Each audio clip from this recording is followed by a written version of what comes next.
ये कहानी बाचे ना देखे ये असली घटना पे आधारित है। और अगर आप चैनल पर नए हो तो सब्सक्राइब करना ना भूलना। और ऐसे और इंटरेस्टिंग वीडियो के लिए लाइक जरूर करो। मुझे वो रात कभी मुझे वो रात कभी नहीं भूलती।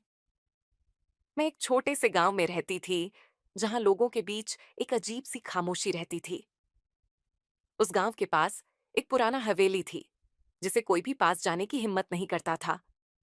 कहते हैं उस हवेली में एक लड़की की आत्मा रहती थी, जो किसी वजह से वहां फंसी हुई थी। मैं हमेशा सोचती थी कि ये बस अफवाहें हैं, लेकिन एक रात कुछ ऐसा हुआ कि मेरी सोच बदल गई। वो रात पूरी तरह से अंधेरी थी। मैं और मेरी सहेली पूजा गांव के बाहर एक छोटे से रास्ते से गुजर रहे थे। हवेली के पास पहुंचते ही हमें एक अजीब सी आवाजें सुनाई दी। पूजा ने मुझसे कहा, सुन, क्या तुमने वो आवाज सुनी? हम दोनों रुक गए और कान लगाए, लेकिन आवाज अब और तेज हो गई। हमें लगा जैसे कोई हमें पुकार रहा हो। पूजा डर के मारे कांपने लगी और बोली, चलो यहां से चलते हैं।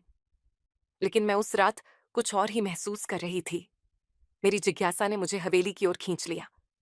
जैसे ही हम अंदर पहुंचे, अचानक हवेली का दरवाजा बंद हो गया। अंदर घना अंधेरा था, लेकिन अचानक एक धुंधली सी रोशनी दिखी। उस रोशनी के पास एक लड़की खड़ी थी। उसके चेहरे पर दर्द और गम की गहरी छाया थी। वो लड़की हमें घूरते हुए बोली, तुम दोनों क्यों आई हो यहाँ? मेरे पास कोई जवाब नहीं था, बस मैं डर के मारे कुछ नहीं बोल पा रही थी। पूजा तो रोते हुए नीचे गिर पड़ी।